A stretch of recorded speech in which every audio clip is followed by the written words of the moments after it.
called the India Legal, and its editor, the very powerful Indrajit Badwar, asked me that if I could take a look at this payment crisis haunting the National Spot Exchange, or NSCL, a subsidiary of Financial Technologies, a company once considered among the finest in India and also across the globe, but not now, no more.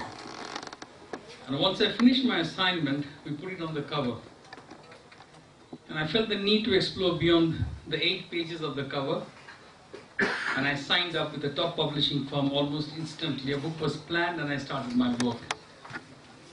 Almost a year and a half passed and I had gone through loads of documentary evidence, which are actually in the public domain, and saw the other side of the coin and realized the vicious way Shah was a genuine and a genius innovator, always been considered ahead of his time.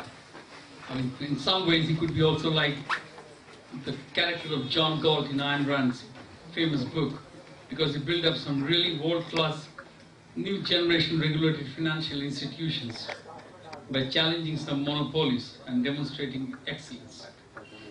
But ironically, he was shunted out of business because he was seen as a challenger and his empire was considered a threat by many.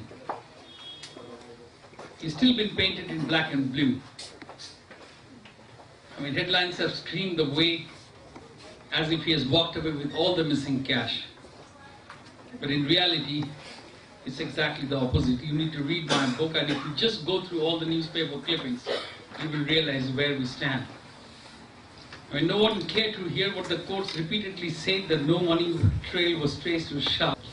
As the book progressed, I tiptoed through the bizarre lies planted like landmines all over the markets. Every time the cops said Shah cooperated the best, the investigating agencies said exactly the opposite.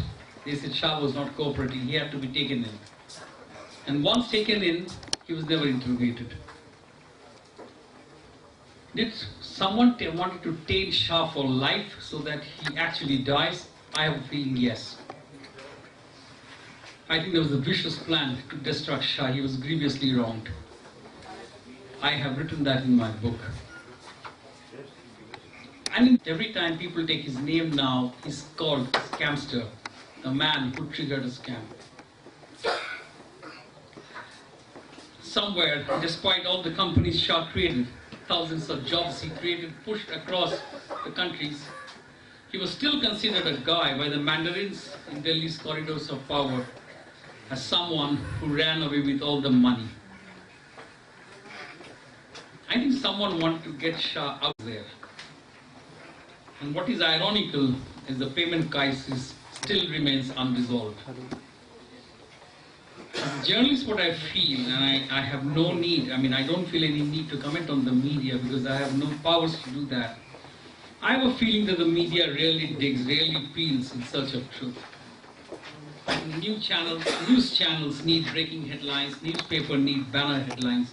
They all follow the wind. They check the windmill and those running it. Often reality takes a backseat. Journalists really stay on course to see the final light at the end of the tunnel. And I think truth in India is almost like instant noodles. It only lives in drawing room conversations. And I think this is a little sad trend in India. We have stopped asking questions. I would be very happy after reading the book. If you can ask me questions, I'll be happy to answer that. I think everyone tells me not to be bold, not to bother, not to worry. I mean, no wonder sensational murders in India die a million deaths because of weak arguments or backstage deals. Scandals fall off the radar because arguments continue forever in the courts. And then fresh scandals happen. Pesky reporters run for fresh breaking headlines. I have only one question to ask. Will Shah live, rise again, create another empire? Probably he will, if he is cleaned of the courts. I have a feeling creators don't die without finishing their work. But at this point of time, he's actually walking through fire. He must complete the full course. Thanks to Suhail Sheikh, a great source for news, and a friend for life for agreeing to write the foreword. You should always have a lawyer next to you to save your most important part of the body. So I have the legendary Anup Bose and Manish Purohit of Office Up Front for agreeing to publish my manuscript. The publisher backed out, I won't be able to say it now. Thanks to you, all of you. Thanks for being here. Thank you indeed. Thank you very much.